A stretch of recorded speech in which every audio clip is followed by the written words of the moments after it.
हम स्टडी करने जा रहे हैं जूतों के लिए।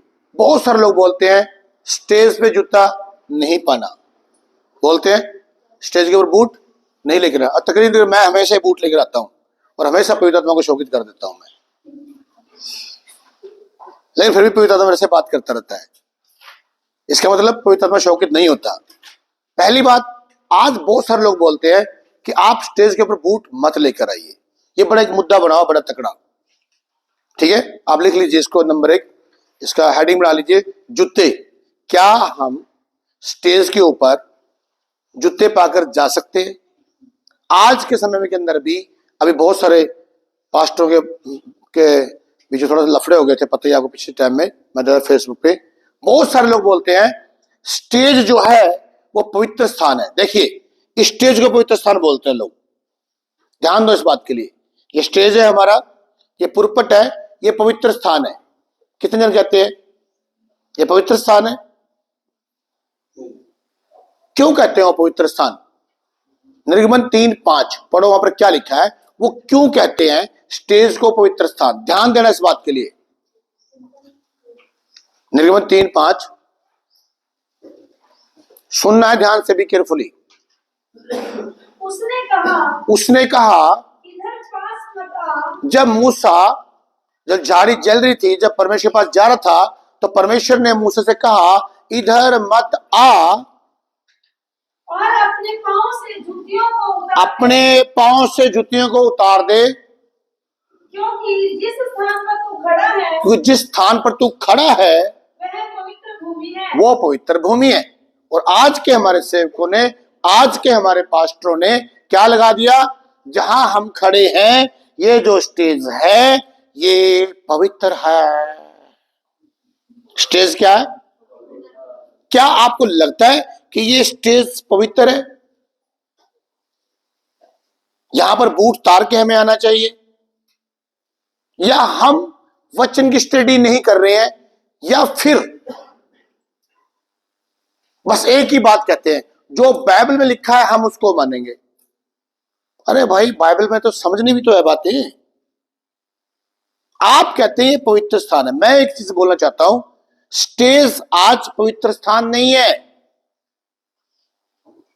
आपका पुरपट, ये पुरपट है, ये पवित्र स्थान नहीं है। सुन रहे हैं? आप बूट पाकर यहां पर आ सकते हैं। क्लियर बात बोलना चाहता हूं। जब हमने भी पढ़ा अलहू की वाचा में कि वो 4.5 इंच का पर्दा फटा, क्यों फटा? पहले परमेश्वर का जो पवित्र स्थान था वो बाहर था, वो स्टेज के ऊपर था। मैंने खुद कहा आपको कि याजक जाता था, बलि करता था, घंटी बांधते थे, उसको रस्सी बांधते थे, कि वो पवित्र स्थान ये था पहले बाहर। अब पवित्र स्थान बाहर नहीं है, ये स्टेज पवित्र स्थान नहीं है, ये आपकी पुरपट पवित्र स्थान नहीं है। अब परमेश्वर का पवित्र स्थान आप हैं, परमेश्वर के मंदिर आप हैं। नहीं पढ़ते बाइबल से हम परमेश्वर का मंदिर कौन है? कौन है परमेश्वर का मंदिर? स्टेज मंदिर है। फिर आप बूट पाके आए या ना आए, आपने बहुत अच्छी मीटिंग की है, बहुत अच्छा लगाया, आप बूट उतार के भी आ सकते हैं, पर आप ये नहीं कह सकते कि स्टेज पवित्र स्थान है। पवित्र स्थान आप हैं। आप जहां खड़े होगे वहीं पर स्टेज है। आप जहां खड़े हैं वही स्टेज है। कितनों को समझ आई बात? हालेलुया। और दूसरी बात, परमेश्वर पहले बाहर रहता था, इसलिए मूसा को कहा कि तू यहां मत आ, ये पवित्र स्थान है। और दूसरी बात, उन्होंने जो बूट पाए थे, चप्पल जो मूसा ने पाया था, वो थे चमड़े के। समझे? वो चमड़ा जो है वो मुर्दापन को भी दिखाता है। बहुत सारी बातें जुड़ी हैं, पर आप अपने आप को मत बांधिए। मैं एक बार पंजाब के अंदर मीटिंग कर रहा था, सर्दी कह रही बस आज ही पड़नी है, और मैं तड़ी तड़ी में बूट लेके चढ़ गया ऊपर, और साथ ही बुला लिया, कहते जी बूट उतार दो। अब बूट उतार दिए मैंने। अब जो ठंड चढ़ी मुझे, फिर तौबा करा दी मेरी। मतलब मैं दबच गई हाथ मैघ ना पकड़े, ठंड चढ़ गई मेरे को। समझे बात को? तो जब ऐसी चीजें होती हैं, जब ऐसे होती है, तो कुछ कुछ पादरी को फिर प्रैक्टिकल भी करके दिखाना पड़ता है। समझे बात को? एक स्टोरी बताता हूं। एक बार ऐसी दो पास्टरों की बहस होगी, बूट पाने पाने हैं। वो क्या, मैं कहता नहीं पाने यार, कोई गल नहीं। वो कह रहा बूट पाने पाने हैं। वो कह रहा नहीं पाने, जो तुसी आराधना करनी है बूट तार के आराधना करो। कह रहा ठीक है। थोड़े दिन में पास्टर भूल के, दोस्ती थी उनकी, ठीक है, दोस्ती में वो कह रहे चलो पास्टर साहब कितने कुल्लू मनाली सिंगरी नगर वाले घूम के आइए। ले गया पास्टर को। कहता पास्टर साहब मैनू आत्मा च लगता सी इत्थे दुआ करिए। बर्फ पड़ी हुई थी, ठंड पूरी, कराओ दुआ करिए। अब जो मेरे जैसा बूट पाने वाला था वो तो बूट पा के धन्यवाद प्रभु, और दूसरा पास्टर जो कहता बूट पा के दुआ नहीं करनी, उन्होंने फटाफट बूट तारे और खड़े हो गया बर्फ के ऊपर। और फिर थोड़ी देर में धन्यवाद प्रभु, थोड़ी देर में धन्यवाद।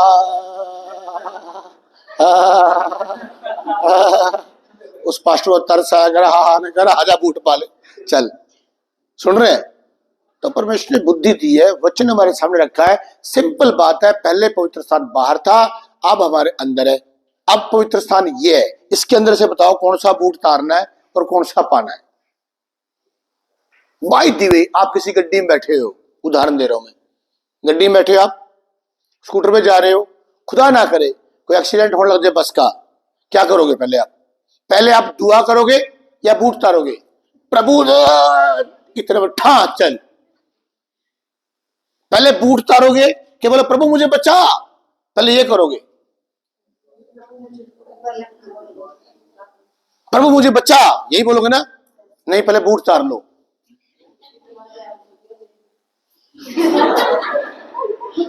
नहीं, सही बात है। ऐसे एक बार हम लोग गाड़ी में बैठे, किसी पास्टर की मैरिज थी, हम लोग जा रहे थे, बड़ी पुरानी बात है। तो हम जा रहे, तो हमारा ड्राइवर गाड़ी चला रहा, थोड़ा वो नशे करता था बंदा, था अपना ही चला रहा। गाड़ी का पहिया निकल गया, अमेस्टर गाड़ी का पहिया निकल गया, हमारे साथ साथ चला हुआ है गड्डी ऐसे। रियलिटी सच्चाई बता रहा हूं, ये कहानी नहीं है, प्रैक्टिकल है हमारे, ठीक है जी। और एक बंदा हमारा खिड़की खुल गई, लटक गया नीचे ही, वो भी ऐसे ही। मैं भी उस गाड़ी में, और बंदे बहुत सारे गाड़ी में, और मैं दुआ करा परमेश्वर प्लीज बचा दे खुदा बाप बचा दे। आप बिलीव करोगे, मेरे ख्याल से मतलब बहुत दूर जाके सड़क पे, शुक्र है ना कोई उधर गड्डी ना उधर ट्रैक्टर आ रहा था आगे, हमारे गड्डी ट्रैक्टर में ठा, और रेडिएटर तो जो पानी वाला, उसका पता ही नहीं बेचारा उड़ के कहां गया। सोचो कितना तगड़ा एक्सीडेंट। और आप बिलीव करोगे, एक लड़के को सिर्फ थोड़ी सी खरोंच आई, सबके सब सेफ। हम अब सब वहां बूट तारते, फिर दुआ करते। कैसे बेवकूफी स्टडी देते हैं यार। सभी लोगों में देखता हूं फेसबुक, आपको पता होना चाहिए ये पवित्र स्थान है। मैं पूछता हूं किसने कहा ये पवित्र स्थान है? ये पवित्र स्थान है, हम है पवित्र स्थान। और दूसरी बात, हम यहां से अभी चले जाएंगे, प्रभु यहां बैठा रहेगा? नहीं, हम तो है नहीं यहां, आप प्रभु यहां बैठा रहेगा जी। है कैसे बंदे, कैसे विचार है, क्या क्या लोग हैं। पवित्र स्थान अब अंदर है, आप बूट पाए ना पाए कोई फर्क नहीं पड़ता, कोई इसमें लड़ाई नहीं है, कोई झगड़ा नहीं। कितनों को समझ आई बात? ओके, तो आप बूट पा सकते हैं। समझ आ गई? नहीं आई तो बता दो। हाँ जी, आ गई। निर्मित 3:5, मत्ती 27:51 भी लिख लो जल्दी से, और पहला Corinthians 6:19 भी लिख लो फटाफट।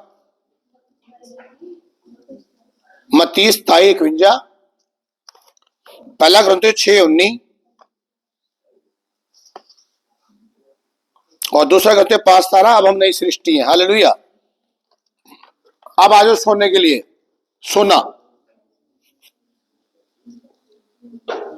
अगला टॉपिक है हमारा नंबर 2, सोना।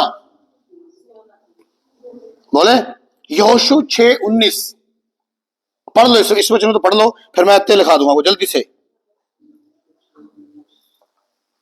योशु 6:19 पढ़ लो फटाफट जल्दी से।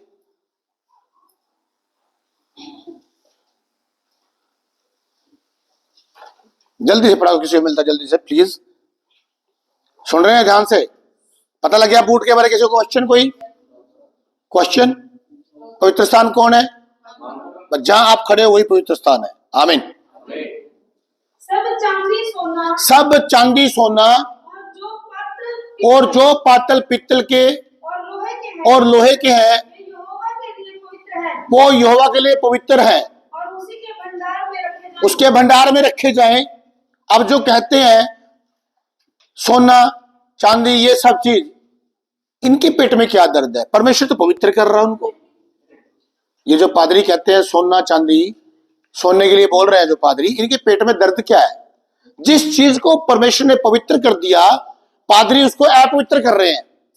मुझे नहीं पता कौन से हिसाब से कर रहे हैं और क्यों कर रहे हैं। और मैंने वो पास्टर भी देखे हैं, वो भी देखे हैं मैंने बंदे जो कहते हैं सोना सोना सोना करते रहते हैं। आज उनके बेटे बेटे की शादी होती है फिर मुंदरी सुंदरी भी ले आते हैं पाने के लिए, फिर वो भी ना लेके आओ।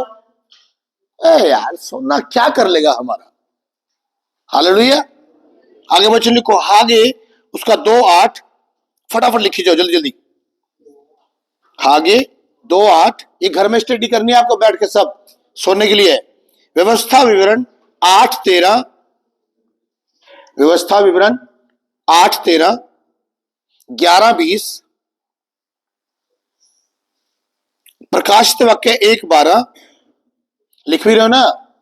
प्रकाशित वाक्य 1:12, 2:1 ब्रैकेट में करे जाओ, 3:18 ब्रैकेट में करे जाओ। प्रकाशित वाक्य 1:12, 2:1, 3:18, 4:4, 5:8, 8:3, 9:13 और 14:14। 9:13 और 14:14। ओके। उत्पत्ति 24:35, उत्पत्ति 24:35, निर्गमन 3:21-22, मत्ती 23:17। बस ये पढ़ लो, मैं थोड़ा सा इसके बारे में बता देता हूं। मत्ती 23:17 पढ़ लो।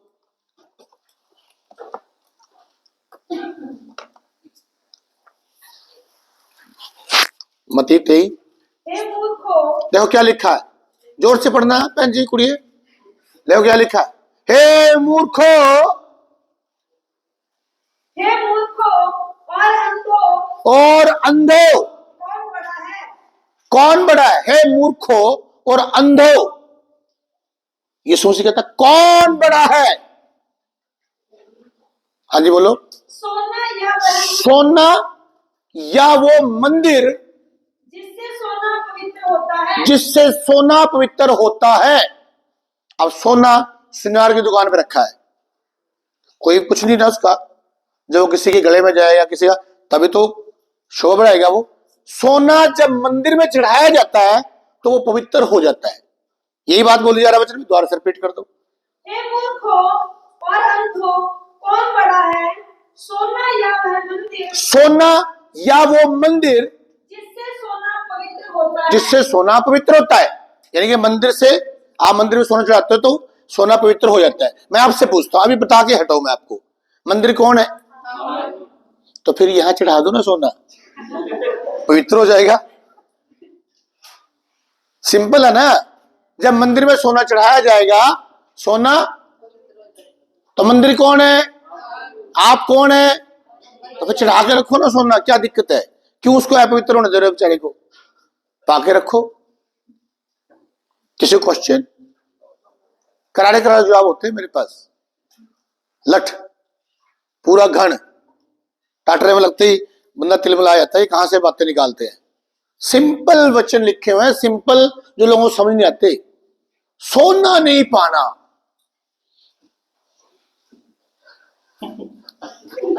क्यों नहीं पाना पादरी साहब, क्यों नहीं पाना? तुम परमेश्वर से बड़े हो क्या?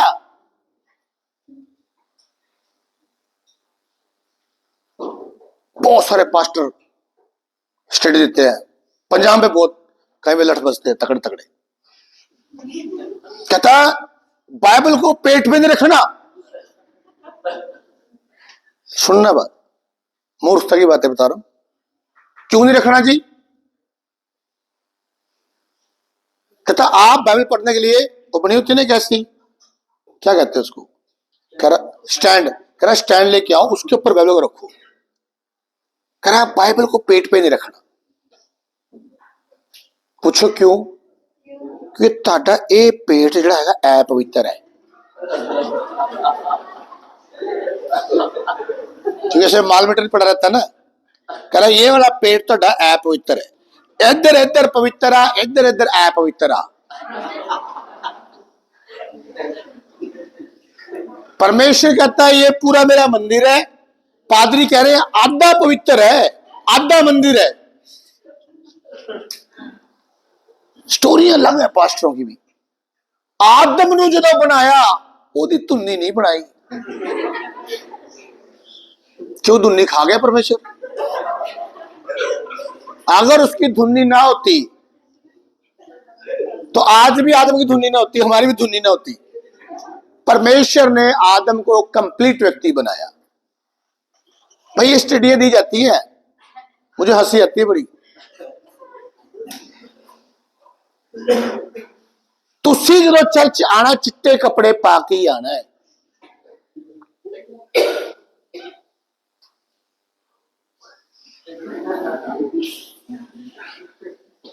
कितना कंपल्सरी करा हुआ है, मतलब लोगों को मैं सोचता हूं मारा हुआ है, बुरे हाल किया है लोगों के। अंधकार की बातें सब, कोई वजूद नहीं, कोई कुछ नहीं, बस बोली जा रहे हैं, करी जा रहे हैं, अपनी मनमानी बाइबल से पता नहीं क्या क्या निकाल के लगाए जा रहे हैं। कि तुम्हें समझ आ गया बात? समझ आ गई? आप कोई कहे तुम्हें सोना नहीं पाना, बता दो, सिर्फ मत्ती कल्ली बता देना, बाकी तो बताने की जरूरत ही नहीं। मत्ती कल्ली बता दो भाई, ये मंदिर में चढ़ेगा तो पवित्र होएगा, और मंदिर हम है और इसको पवित्र हम नहीं करना है सोने को, वरना अपवित्र रहेगा। ये हमारे ऊपर आना चाहिए सोना। हालेलुया। चल एक टॉपिक और छेड़ लेते हैं, फिर छेड़ लें, छेड़ लें। पक्की बात, सिर ढांपने की बड़ी प्रॉब्लम रहती है, औरतें सिर ढांपेंगे ना ढांपे, ठीक है। पहला कुरिन्थियों 11 अध्याय 1 से 16 पढ़ेंगे फटाफट जल्दी। चलो अब तुमने छेड़ तो दिया है मुझे, अब कर ही लेते हैं बात जरा। पहला कुरिन्थियों 11 अध्याय 1 से 16। अभी देखो, मैं किसी खुदा के दास के विरुद्ध में नहीं हूं, ना मैं किसी पास्टर के विरुद्ध में हूं, पर जब बातें उल्ट पुलट होती है या बातें अपने ढंग से घुमा, फिर मुझे बड़ी प्रॉब्लम होती है। बहुत सारे पास्टर बोलते हैं स्त्रियों को सिर ढांपना जरूरी है, बोलते कि नहीं बोलते? तुम्हारे साथ कभी हुआ कोई लड़की आपके साथ हुआ? क्या बोलते हैं पास्टर? जोर से बोलो, जोर से। बोलता था कि सिर ढकना जरूरी है। अच्छा, बजिंद्रा खुद तो सिर नहीं ढका हुआ, देख लो। कह रहे बजिंदर बोल रहा है सिर ढकना जरूरी। बजिंदर को छोड़ो, बहुत सारे पास्टर हैं जो बोलते हैं औरतों को सिर ढकना चाहिए। आप क्या कहते हो? तुम कुछ नहीं कह सकते, तुम सिर्फ सीख सकते हो, सुन सकते हो। हम बाइबल से ये बात प्रूफ करेंगे, क्या एक औरत को सिर ढांपना चाहिए कि नहीं। पढ़ो यहां पे क्या लिखा है, सुनो ध्यान से। अब तुम्हें मैं सिंपल साधारण तरीके से बता दूंगा, आप खुद ही फैसला कर लेना इस बात का। मैं कुछ नहीं बोलूंगा, मैं सिर्फ बोर्ड पे लिख के समझा दूंगा आपको। पढ़ो भाई क्या लिखा है। तुम मेरी सी चाल चलो, पालूस कहता तुम मेरी सी चाल चलो, जैसा मैं मसीह की सी चाल चलता हूं। यहां तक ठीक है हम? यहां तक ठीक है हम? आगे। हे भाइयों, जो तुम कहते हो स्त्री को सिर ढकना चाहिए, अपने कान की मैल खोल कर निकाल कर सुनो। कहता हे भाइयों, पढ़ो। मैं तुम्हें सराहता हूं कि सब बातों में तुम मुझे स्मरण करते हो, सब बातों में तुम मुझे याद करते हो, स्मरण करते हो, और जो परंपराएं मैंने तुम्हें सौंपी हैं, जो परंपराएं मैंने तुम्हें सौंपी है और उनका भी तुम पालन करते हो। पढ़ दो। उनका पालन करते हो। उनका पालन करते हो। परंतु मैं चाहता हूँ। परंतु अब सुनिए, जो परंपराएं मैंने तुम्हें कही हैं कर रहे हो तुम उनको, पर मैं चाहता हूं, मैं चाहता हूं। अब पलूस क्या चाहता है वो सुनो। हाँ जी सुनो जी। तुम यह जान लो। वो कहता है कि तुम ये जान लो। क्या जान लो? कि हर एक पुरुष का सिर मसीह है। सुनना ध्यान से, अब ध्यान देने वाली बात है बेटा। ऐसे लिखा जाएगा, पुरुष सिर कौन है इसका? यीशु। ओके, हर एक पुरुष का सिर कौन है? देखो मैं कहीं गलत तो नहीं पढ़ा रहा, गलत तो नहीं पढ़ा रहा ना? पढ़ दो फिर इस आयत को, फिर पढ़ो जोर से। परंतु मैं चाहता हूँ कि तुम यह जान लो कि हर एक पुरुष का सिर मसीह है। हर एक पुरुष का सिर कौन है? सच बताओ, यही लिखा है? हर एक पुरुष का सिर कौन है? यीशु। पक्की बात। और आगे, और स्त्री का सिर पुरुष है। और सुनो ध्यान से, ये कौन है? इसका सिर कौन है जी? पुरुष है। आगे जी, और मसीह का सिर परमेश्वर है। और मसीह का परमेश्वर है। अब जो ये चिल्ला रहे हैं स्त्री को सिर टकना चाहिए, स्त्री सिर टकना चाहिए, मैं उन्होंने पूछना चाहना, या मैं उनसे पूछना चाहता हूं, यहां तो ये लिखा है स्त्री का सिर पुरुष है। क्या चुन्नी देना पड़ेगा? क्या चुन्नी? तो चुन्नी उधर नीली दे दे, मारो फेंक के। शाबाश, तेरा क्या होगा रे? सुन रहे हैं क्या लिखा है? जोर से बोलो। स्त्री का सिर। अब पास्टर को मान लो मैं विश्वासी हूं, पास्टर ने कहा है मेरी मैडम के लिए, मेरी मैडम के लिए बोला गया स्त्रियां सिर टकन गिया। स्त्री का सिर कौन है जी? मेरी मैडम का सिर कौन है जी? तो फिर मैं सिर ढक के चर्च में जाऊं।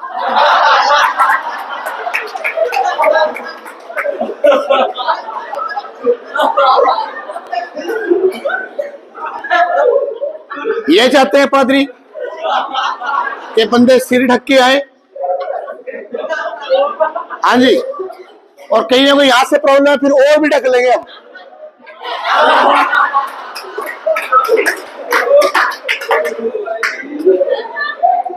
समझ नहीं आ रही प्रॉब्लम क्या है? क्लियर ढंग से लिखा है, चिल्ला रहा पौलुस स्त्री का सिर पुरुष है, स्त्री का सिर पुरुष है, स्त्री का सिर पुरुष है, स्त्री का सिर पुरुष है। और जो ये पादरी बोलते हैं ना स्त्री सिर ढक के आए, पहले तो यही सिर ढक के चर्च में आया करो, क्योंकि तुम्हारी बीवी का सिर तो तुम ही हो, है कि नहीं? समझ नहीं आ रही? पौलुस क्लियर तरीके से बोल रहा है पुरुष का सिर, स्त्री का सिर और मसीह का। पहली बात तो यह है कि पास्टरों को सिर के बारे नॉलेज ही नहीं कि सिर की बात क्या हो रही है। एक्चुअली सिर की बात का मतलब यह है रिस्पेक्ट। वहां पर देखोगा बड़े बुजुर्ग पग लगाते हैं, कोई ऐसी बात होती है, कोई हादसे होते हैं लाइफ में, तो वो अपनी पग को उतार कर, देख भाई मैं अपनी पग तेरे आगे रख रहा हूं, इसकी लाज रख। पग जो होती है, सिर जो है, वो रिस्पेक्ट को दिखाता है। पहले पड़ी बात, वो किसको दिखाता है? रिस्पेक्ट को दिखाता है। अब यहां पर पौलुस कहना चाहता है पुरुष को हमेशा यीशु मसीह का सिर ऊंचा रखना है, स्त्री को हमेशा पुरुष का सिर, और यीशु ने हमेशा परमेश्वर को ऊंचा किया है। यह है मतलब असली। एक पुरुष को हमेशा यीशु के सिर कभी डाउन नहीं होने देना, स्त्री को, और मसीह ने कभी भी यीशु मसीह को डाउन नहीं होने दिया। पूरी महिमा यीशु मसीह ने परमेश्वर को दी, बाइबल से दी। राइट बात है। अब पौलुस ने कहा एक जगह पर औरतें चुप रहे। सुनना ध्यान से, औरतें चुप रहे, पहले जाकर अपने पति से सीखें। अब हमारे पादरी प्रीच करते होते हैं, देखो वचन से साफ साफ लिखा या लिखा हुआ है, औरतें चुप रहें, अपने अपने पति से पहले सीखें। मैं इन पास्टरों से पूछना चाहता हूं, अगर उसका पति शराबी हुआ या अविश्वासी हुआ है तो क्या सिखाएगा वो बंदा? क्यों कहा पौलुस ने अपने पति से सीखे? ये चीजें समझनी है यार हम लोगों को। और क्यों कहा औरतें सभा में चुप रहे? वो उन औरतों के लिए बोला गया जो अपने हस्बैंड की रिस्पेक्ट नहीं करती। आज भी बहुत सारे पास्टरों की बीवियां ऐसी हैं जो अपने पति की तो रिस्पेक्ट नहीं कर रही हैं, बट प्रचार बहुत स्टैंडर्ड का सुना रही हैं, अपने हस्बैंड की कोई रिस्पेक्ट नहीं। तो पौलुस ने कहा पहले जाओ अपने हस्बैंड की रिस्पेक्ट करो, उनसे सीखो। अगर तुम्हारे वो अगुवे भी है या तुम्हारे पास्टर भी हैं तो उनसे पहले सीख लो। ये नहीं कि तुम घर में रिस्पेक्ट नहीं कर रहे हो, घर में तुम्हारा बोलचाल ठीक नहीं है, तुम आके यहाँ प्रीचिंग कर रहे हो। उन औरतों को बोला चुप रहे। औरतों को क्यों दबाया जाता है, स्त्रियों को क्यों दबाया जाता है मालूम आपको? इसके पीछे शैतान की प्लानिंग है। शैतान चाहता है स्त्री जो है वो प्रचार ना करे, इसलिए उनको दबाया जाता है। चुन्नी ले लो, ये कर लो, फलानी कर लो। अरे जो बंदे गुटका लगा के मुंह उठा के चर्च में आ जाते हैं, बाहर जाके सिगरेटें पी लेते हैं, बुरे हाल, उनको कोई पाबंदी नहीं है उनके लिए, बंदों के लिए कोई पाबंदी नहीं। सुन रहे कि नहीं सुन रहे? और स्त्रियों के लिए पाबंदी है। क्यों? क्योंकि शैतान को मालूम है कि स्त्री जो है वो हमारी मालूम है आदि सेना है, प्रचार करने वाली आदि सेना है ये। और शैतान क्या चाहता है? आदि सेना काम करे, आदि सेना बैठी रहे। और हमारे पादरी खुद ही बोल रहे हैं, ए सेना आराम ना बैठी रहे, असी काम कर लांगे, ना करना ना करन देना। ये पादरियों का हाल है। और मैं गारंटी से एक बात बोलता हूं, जितनी स्त्रियां ज्यादा बोलती हैं, है ना, मतलब वो ज्यादा प्रचार कर सकती है।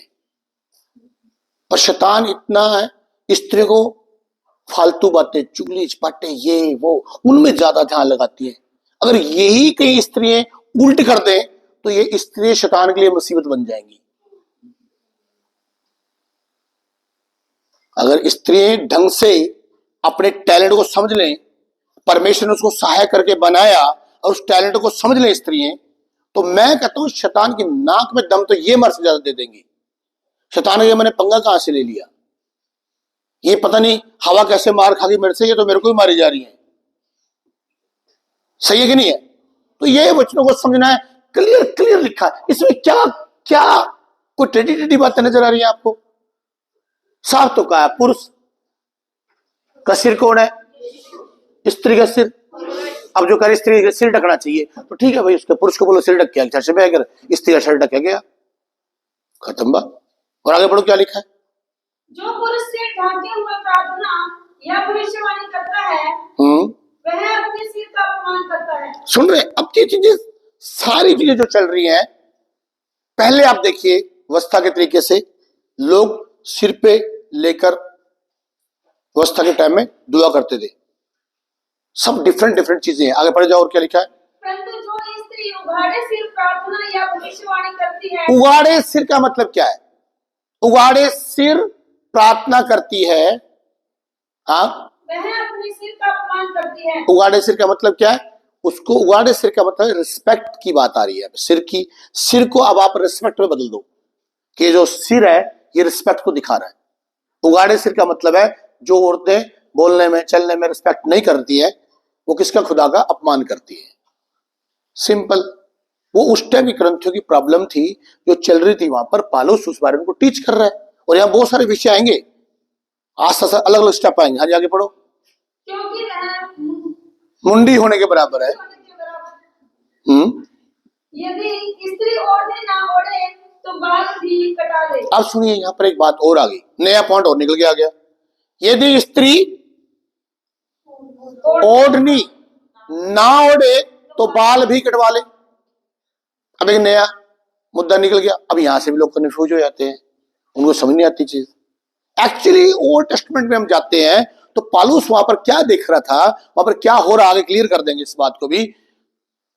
पौलुस ये बंदों को समझा रहा, उस टाइम क्या हो रहा था, औरतों ने तो बाल बढ़ा लिए अपने, औरतों के बाल बड़े हैं, ठीक है, बंदे भी बाल बढ़ा लिए, बंदों ने भी। पौलुस को अंतिम जाकर समझा रहा, भाई साहब ये जो औरतों का बाल है ये तो उनकी ओढ़नी है।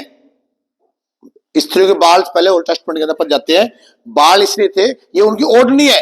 और भाई बंदो तुम मत बड़े बड़े बाल रखो, ये तो उनकी ओढ़नी है, तुम ऐसी बाल बधा के बैठ गए। तो आगे पढ़ रहा हो इस वक्त, क्लियर करो आगे क्या लिखा देखो। यदि स्त्री के लिए बाल काटना या मुंडन कराना लज्जा की बात है तो ओढ़नी ओढ़े। हाँ, पुरुष को अपना सिर ढांकना उचित नहीं, क्योंकि वह परमेश्वर का स्वरूप और महिमा है, परंतु स्त्री पुरुष की महिमा है। परंतु स्त्री जो है पुरुष की महिमा है। और आगे, क्योंकि पुरुष स्त्री से नहीं हुआ, परंतु स्त्री पुरुष से हुई है। और पुरुष स्त्री के लिए नहीं सिरजा गया, परंतु स्त्री पुरुष के लिए सिरजी गई है। अब वो समय समय पर कुछ चीजें कह रहा है, समझा रहा है, और आगे वो क्लियर कर रहा है, यहाँ ना कोई नर ना नारी, दोनों बराबर भी है। अब इन चीजों को समझना है, वो क्या कहना चाहता है, वो पॉइंट पॉइंट हमें क्या समझाना चाहता है, हम उस चीज को तो लेके चल रहे हैं। आगे बढ़ो, क्या लिखा है। इसीलिए स्वर्गदूतों के कारण स्त्री को उचित है कि अधिकार अपने सिर पर रखे। अपने सिर पर अधिकार रखे। मैं पूछता हूं, एक स्त्री अपने सिर पर क्या अधिकार करेगी भाई? अब मैं किसी सिस्टर को यहां खड़ा कर दूं, वो अपने सिर पर अधिकार कर ले, कैसे करेगी सिर पर अधिकार? वो बोलो, उन्हें कहा सिर पे अधिकार कर ले स्त्री। आप अपने सिर पे कैसे अधिकार करोगे? ये अधिकार की बात हो रही है, ये स्त्री अपने पुरुष के ऊपर अधिकार रखे, उसका राइट बनता है पत्नी का, उसके पति के ऊपर अधिकार है। वो पूछ सकती है तू कहां जा रहा है, कहां जा रहा है, कितने कमाए, क्या अगर सब कुछ भूल सको, अधिकार है उसका। आप पति ये नहीं कह सकते तुझे क्या लेना, अधिकार है उसका, को अधिकार रखे उसके ऊपर। खुदा ने जोड़ा है, किसी बंदे ने नहीं जोड़ा। समझे ना बात को? पत्नी अपने सिर पर अधिकार रखें, समझो इन चीजों को। और आगे, तो भी प्रभु ना तो स्त्री बिना पुरुष। अब वो क्या कहता है, ना तो स्त्री के बिना पुरुष है और ना पुरुष के बिना स्त्री है, ना स्त्री है। और आगे, क्योंकि जैसे स्त्री पुरुष से है वैसे ही पुरुष स्त्री के द्वारा है, परंतु सब वस्तुएं परमेश्वर से हैं। सब वस्तुएं परमेश्वर से है, बंदा परमेश्वर से है और स्त्री परमेश्वर से है। कह रहा कोई उन चीजों को समझना है, पौलुस किस पॉइंट पे क्या बात कर रहा है। बहुत सारी स्त्रियां जो अपने हस्बैंड का आदर नहीं कर रही है, अपने सिर का अपमान कर रही है। वो कहते अपने सिर का अपमान ही कर रहा, फिर तो मुंडी हो जो, कलीरी हो जो तुम लोग, क्यों फिर प्रभु की आड़ में तुम ऐसा कर रहे हो, सीधे दुनिया में चले जाओ।